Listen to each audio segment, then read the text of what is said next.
नमस्कार मित्रों, मेरे कथा निधि चैनल पर आपका बहुत बहुत स्वागत है। आज हम सुनने जा रहे हैं प्रेमचंद जी की लिखी एक और कहानी जिसका शीर्षक है कफन। प्रेमचंद जी इस शताब्दी के महान कथाकार हैं। उनकी कहानियां हर समय और समाज की मर्म स्पर्शी दर्पण होती हैं तथा सुगठित कथानक और सहज भाषा के कारण पाठक के मन में गहरे तक बैठ जाती है। तो आइए सुनते हैं कहानी कफन। झोपड़े के द्वार पर बाप और बेटा दोनों एक बुझे हुए अलाव के सामने चुपचाप बैठे हुए हैं और अंदर बेटे की जवान बेबी बुधिया प्रसव वेदना में पछाड़ खा रही थी। रह रह कर उसके मुंह से ऐसी दिल हिला देने वाली आवाज निकलती थी कि दोनों कलेजा थाम लेते थे। जाड़ों की रात थी, प्रकृति सन्नाटे में डूबी हुई, सारा गांव अंधकार में जब्त हो गया था। घीसू ने कहा, मालूम होता है बचेगी नहीं, सारा दिन दौड़ते हो गया, जा देख तो आ। माधव चिढ़कर बोला, मरना ही है तो जल्दी मर क्यों नहीं जाती, देख कर क्या करूं। तू बड़ा बेदर्द है बे, साल भर जिसके साथ सुख चैन से रहा उसी के साथ इतनी बेवफाई। तो मुझसे तो उसका तड़पना और हाथ पांव पटकना नहीं देखा जाता। चमारों का कुनबा था और सारे गांव में बदनाम। घीसू एक दिन काम करता तो 3 दिन आराम करता। माधव तो इतना कामचोर था कि आध घंटे काम करता तो घंटे भर चिलम पीता, इसलिए उन्हें कहीं मजदूरी नहीं मिलती थी। घर में मुट्ठी भर भी अनाज मौजूद हो तो उनके लिए काम करने की कसम थी। जब 2-4 फाके हो जाते तो घीसू पेड़ पर चढ़कर लकड़ियां तोड़ लाता और माधव बाजार में बेच जाता। दोनों जब तक वह पैसे रहते इधर उधर मारे मारे फिरते। गांव में काम की कमी ना थी, किसानों का गांव था, मेहनती आदमी के लिए 50 काम थे, मगर इन दोनों को उसी वक्त बुलाते जब 2 आदमियों से एक का काम पाकर भी संतोष कर लेने के सिवा और कोई चारा ना होता। अगर दोनों साधु होते तो उन्हें संतोष और धैर्य के लिए संयम और नियम की बिल्कुल जरूरत ना पड़ती। यह तो इनकी प्रकृति थी। विचित्र जीवन था इनका। घर में मिट्टी के 2-4 बर्तन के सिवा कोई संपत्ति नहीं। फटे चीथड़ों से अपनी नग्नता को ढाके हुए जिए जाते थे। संसार की चिंताओं से मुक्त, कर्ज से लदे हुए, गालियां भी खाते, मार भी खाते, मगर कोई भी गम नहीं। दीन इतने कि वसूली की बिल्कुल आशा न रहने पर अब इन लोगों ने कुछ न कुछ कर्ज दे ही देते थे। मटर आलू की फसल में दूसरों के खेतों में मटर या आलू देखते तो उखाड़ लाते और भून भान कर खा लेते थे। 10-5 ऊख उगड़ लाते और रात को चूसते। घीसू ने एक इसी आकाश वृत्ति से 60 साल की उम्र काट दी और माधव भी सपूत बेटे की तरह बाप ही के पद चिन्ह पर चल रहा था, बल्कि उसका नाम और भी उजागर कर रहा था। इस वक्त भी दोनों अलाव के सामने बैठकर आलू भून रहे थे, जो कि किसी खेत से खोद कर लाए गए थे। घीसू की स्त्री को तो बहुत दिन हुए देहांत हो गया था। माधव का ब्याह पिछले साल हुआ था। जब से औरत आई थी इसने इस खानदान में व्यवस्था की नींव डाली थी और इन दोनों बेगैरतों का दोजख भरती रहती थी। जब से वह आई ये दोनों और भी आराम तलब हो गए थे, बल्कि कुछ अकड़ने भी लगे थे। कोई कार्य करने को बुलाता तो निर्ब्याज भाव से दुगनी मजदूरी मांगते। वही औरत आज प्रसव वेदना से मर रही थी और यह दोनों शायद इसी इंतजार में थे कि वह मर जाए तो आराम से सोए। गीसू ने आलू निकालकर छीलते हुए कहा, जाकर देख तो क्या दशा है उसकी, चुड़ैल का फिसाद होगा और क्या। यहाँ तो ओझा भी 1 रुपया मांगता है। माधव को भय था कि वह कोठरी में गया तो घीसू आलूओं का बड़ा भाग साफ कर देगा। बोला, मुझसे वहां जाते डर लगता है। डर किस बात का है, मैं तो यहाँ हूं ही। तो तुम ही जाकर देखो ना। मेरी औरत जब मरी थी तो मैं 3 दिन तक उसके पास से हिला भी नहीं, और मुझसे यह लजाएगी कि नहीं, जिसका कभी मुंह तक देखा नहीं, आज उसका उघड़ा हुआ बदन देखो। उसे तन की सुध भी तो ना होगी, मुझे देख लेगी तो खुलकर हाथ पांव भी न फटक सकेगी। मैं सोचता हूँ कोई बाल बच्चा हुआ तो क्या होगा, सौंठ गुड़ तेल कुछ भी तो नहीं घर में। सब कुछ आ जाएगा, भगवान दे तो। जो लोग अभी 1 पैसा नहीं दे रहे वही कल बुलाकर रुपए देंगे। मेरे 9 लड़के हुए, घर में कभी कुछ न था, मगर भगवान ने किसी न किसी तरह बेड़ा पार ही लगाया। जिस समाज में रात दिन मेहनत करने वालों की हालत उनकी हालत से बहुत कुछ अच्छी ना थी, और किसानों के मुकाबले में वे लोग जो किसानों की दुर्बलताओं से लाभ उठाना जानते थे कहीं ज्यादा संपन्न थे, वहां इस तरह की मनोवृत्ति का पैदा हो जाना कोई अचरज की बात ना थी। हम तो कहेंगे घीसू मैं किसानों से कहीं ज्यादा विचारमान था और किसानों के विचार शून्य समूह में शामिल होने के बदले बैठकबाजों की कुत्सित मंडली में जा मिला था। हाँ, उसमें यह शक्ति न थी कि बैठकबाजों के नियम और नीति का पालन करता, इसलिए जहां उसकी मंडली के और लोग गांव के सरगना और मुखिया बने हुए थे, उस पर सारा गांव उंगली उठाता था। फिर भी उसे यह तस्कीन तो थी ही कि अगर वह फटेहाल है तो कम से कम उसे किसानों की सी जी तोड़ मेहनत तो नहीं करनी पड़ती और उसकी सरलता और निरहता से दूसरे लोग बेजा फायदा तो नहीं उठाते। दोनों आलू निकाल कर जलते जलते खाने लगे। कल से कुछ नहीं खाया था, इतना सब्र न था कि उन्हें कुछ ठंडा हो जाने दे। कई बार दोनों की जबानें जल गई। छिल जाने पर आलू का बाहरी हिस्सा बहुत ज्यादा गर्म ना मालूम होता, लेकिन दांतों के तले पड़ते ही अंदर का हिस्सा जबान, हलक और तालू को जला देता था और उस अंगारे को मुंह में रखने से ज्यादा खैरियत इसे में थी कि वह अंदर पहुंच जाए। वहां उसे ठंडा करने के लिए काफी सामान था, इसलिए दोनों जल्द जल्द निकल जाते। हालांकि इस कोशिश में उनकी आंखों से आंसू निकल जाते। यीशु को उस वक्त ठाकुर की बारात याद आई जिसमें 20 साल पहले वह गया था। उस दावत में उसे जो तृप्ति मिली थी वो उसके जीवन में एक याद रखने लायक बात थी और आज भी उसकी याद ताजी थी। बोला, वह भोज नहीं भूलता। तब से फिर उस तरह का खाना और भरपेट नहीं मिला। लड़की वालों ने सबको भरपेट पूड़ियां खिलाई थी। सबको, छोटे बड़े सबने पूड़ियां खाई और असली घी की।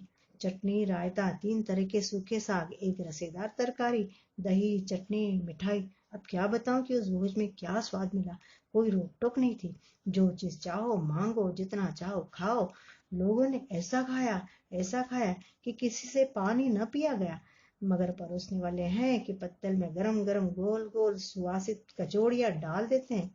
मना करते हैं कि नहीं चाहिए, पत्तल पर हाथ से रोके हुए, मगर वह है कि दिए जाते। और जब सबने मुंह धो लिया तो पान इलायची भी मिली, मगर मुझे पान लेने की सुर्त कहाँ थी। खड़ा हुआ न जाता था।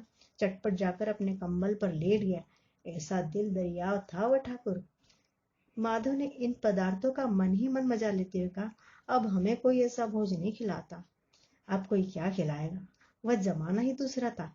अब तो सबको किफायत सूझती है। शादी ब्याह में मत खर्च करो, क्रियाकर्म में मत खर्च करो। पूछो, गरीबी का माल बटोर बटोर कर कहाँ रखोगे।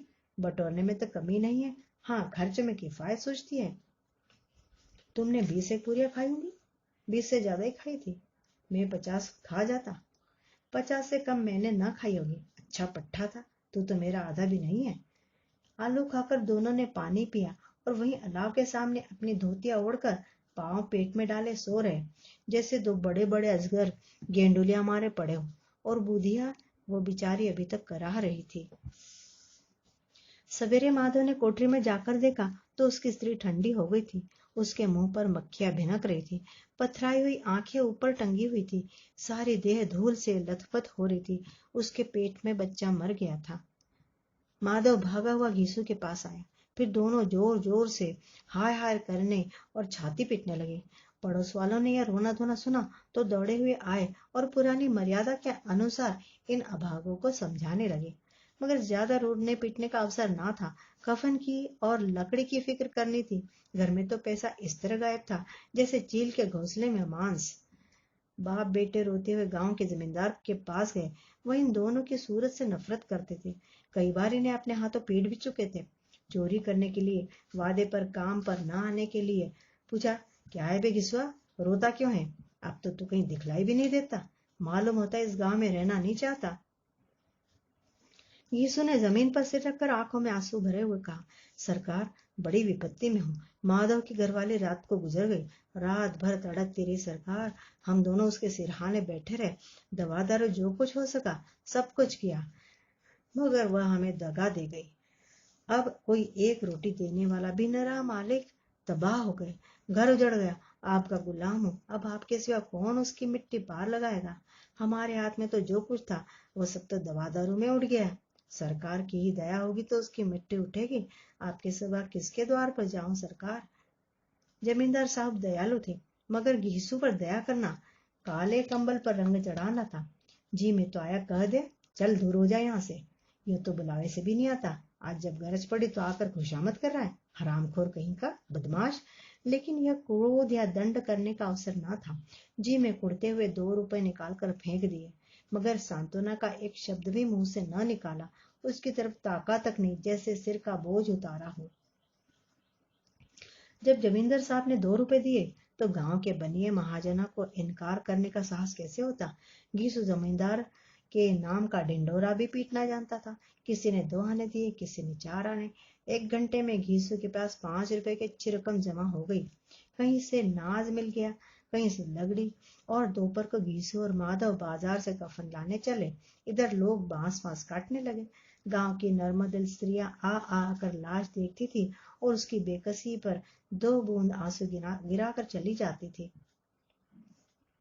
बाजार में पहुंचकर घीसू बोला, लकड़ी तो उसे जलाने भर को मिल गई है, क्यों माधव? माधव बोला, हाँ लकड़ी तो बहुत है, अब कफन चाहिए। तो चलो कोई हल्का सा कफन ले ले। हाँ और क्या, लाश उठते उठते रात हो जाएगी, रात को कफन कौन देखता है। कैसा बुरा रिवाज है कि जिसे जीते जी तन ढांकने को चिथड़ा भी न मिले, उसे मरने पर नया कफन चाहिए। कफन लाश के साथ ही जल ही तो जाता है, और क्या रखा रहता है। यही 5 रुपए पहले मिलते तो कुछ दवा दारू कर लेते। दोनों एक दूसरे के मन की बात ताड़ रहे थे। बाजार में इधर उधर घूमते रहे। कभी इस बजाज की दुकान पर गए, कभी उसकी दुकान पर। तरह तरह के कपड़े, रेशमी और सूती देखे, मगर कुछ जचा नहीं। यहाँ तक कि शाम हो गई। तब दोनों न जाने किस दैवी प्रेरणा से एक मधुशाला के सामने जा पहुंचे और जैसे किसी पूर्व निश्चित व्यवस्था से अंदर चले गए। वहां जरा देर तक दोनों असमंजस में खड़े रहे। फिर घीसू ने गद्दी के सामने जाकर कहा, साहू जी, एक बोतल हमें भी देना। उसके बाद कुछ चिखौना आया, तली हुई मछली आई और दोनों बरामदे में बैठकर शांतिपूर्वक पीने लगे। कई कुज्जिया ताबड़तोड़ पीने के बाद दोनों सुरूर में आ गए। घीसू बोला, कफन लगाने से क्या मिलता, आखिर जल ही तो जाता, कुछ बहू के साथ तो ना जाता।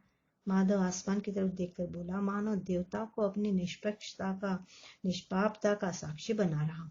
दुनिया का दस्तूर है, नहीं लोग बांभनों को 1000 रुपए क्यों देते हैं। कौन देखता है परलोक में मिलता है या नहीं। बड़े आदमियों के पास धन है, भूखे, हमारे पास भूखने को क्या है। लेकिन लोगों को जवाब क्या दोगे। लोग पूछेंगे नहीं कफन कहाँ है। घीसू हंसा, अबे कह देंगे कि रुपए कमर से खिसक गए, बहुत ढूंढा मिले नहीं। लोगों को विश्वास ना आएगा, लेकिन फिर वही रुपए देंगे। माधव भी हंसा इस अनपेक्षित सौभाग्य पर। बोला, बड़ी अच्छी थी बेचारी, मरी तो खूब खिला पिला कर। आधी बोतल से ज्यादा उड़ गई। यीशु ने 2 सिर पूड़ियां मंगाई, चटनी, अचार, कलीजिया। शराब खाने के सामने ही दुकान थी। माधव लपक कर 2 पत्तलों में सारा सामान ले आया। पूरा 1.5 रुपया खर्च हो गया, सिर्फ थोड़े से पैसे बच रहे। दोनों इस वक्त शान से बैठे पूड़ियां खा रहे थे, जैसे जंगल में कोई शेर अपना शिकार उड़ा रहा हो। न जवाबदेही का खौफ था, न बदनामी की फिक्र। इन सब भावना को उन्होंने बहुत पहले ही जीत लिया था। यीशु दार्शनिक भाव में बोला, हमारी आत्मा प्रसन्न हो रही है तो क्या उसे पुण्य न होगा। माधव ने श्रद्धा से सिर झुकाकर तस्दीक की, जरूर से जरूर होगा। भगवान तुम अंतर्यामी हो, उसे वैकुंठ ले जाना। हम दोनों हृदय से आशीर्वाद दे रहे हैं। आज जो भोजन मिला वह कभी उम्र भर ना मिला था। एक क्षण के बाद माधव के मन में एक शंका जगी। बोला, क्यों दादा, हम लोग भी एक न एक दिन वहां जाएंगे ही। यीशु ने इस भोले भाले सवाल का कुछ उत्तर ना दिया। वह परलोक की बातें सोचकर इस आनंद में बाधा नहीं डालना चाहता था। जो वहां हम लोगों से पूछे कि तुमने हमें कफन क्यों नहीं दिया, तो क्या कहोगे। कहेंगे तुम्हारा सिर। पूछेगी तो जरूर, तू कैसे जानता है कि उसे कफन नहीं मिला। तू मुझे ऐसा गधा समझता है। 60 साल क्या दुनिया में घास कुत्ता रहूं। उसको कफन मिलेगा और बहुत अच्छा मिलेगा। माधव को विश्वास न आया। बोला, कौन देगा, रुपए तो तुमने चट कर दिए। वो तो मुझसे पूछेगी, उसकी मांग में तो सिंदूर मैंने डाला था। कौन देगा बताते क्यों नहीं। वही लोग देंगे जिन्होंने अबकी दिया। हाँ, अबकी रुपए हमारे हाथ ना आवेंगे। जो जो अंधेरा बढ़ता जाता था, सितारों की चमक तेज होती थी। मधुशाला की रौनक भी बढ़ती जाती थी। कोई गाता था, कोई डिंग मारता था, कोई अपने संगी के गले लिपटा जाता था, कोई अपने दोस्त के मुंह में कुल्हड़ लगाए देता था। वहां के वातावरण में सुरूर था, हवा में नशा। कितने तो यहाँ कर एक चुल्लू में मस्त हो जाते थे। शराब से ज्यादा यहाँ की हवा उन पर नशा करती थी।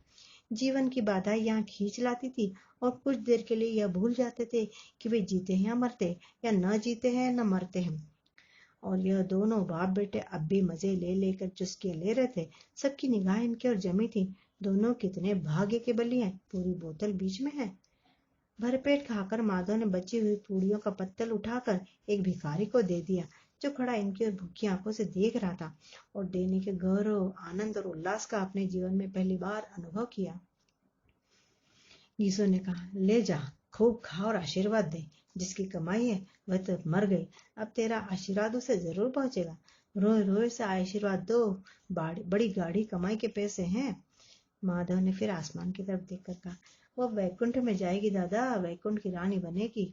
यीशु खड़ा हो गया और जैसे उल्लास की लहरों में तैरता हुआ बोला, हाँ बेटा, वैकुंठ में जाएगी। किसी को सताया नहीं, किसी को दबाया नहीं, मरते मरते हमारी जिंदगी की बड़ी लालसा पूरी कर गई। वरना वैकुंठ जाएगी तो क्या ये मोटे मोटे लोग जाएंगे, जो गरीबों को दोनों हाथों से लूटते हैं और अपने पाप को धोने के लिए गंगा में नहाते और मंदिरों में जल चढ़ाते हैं। श्रद्धालुता का यह रंग तुरंत ही बदल गया। अस्थिरता नशे की खासियत है। दुख और निराशा का दौरा हुआ। माधव बोला, मगर दादा, बेचारी ने जिंदगी में बड़ा दुख भोगा, कितना दुख झेल कर मरी। वह आंखों पर हाथ रखकर रोने लगा, चीखे मार मार कर। यीशु ने समझा, क्यों रोता है बेटा, खुश हो कि वो माया जाल से मुक्त हो गई, जंजाल से छूट गई।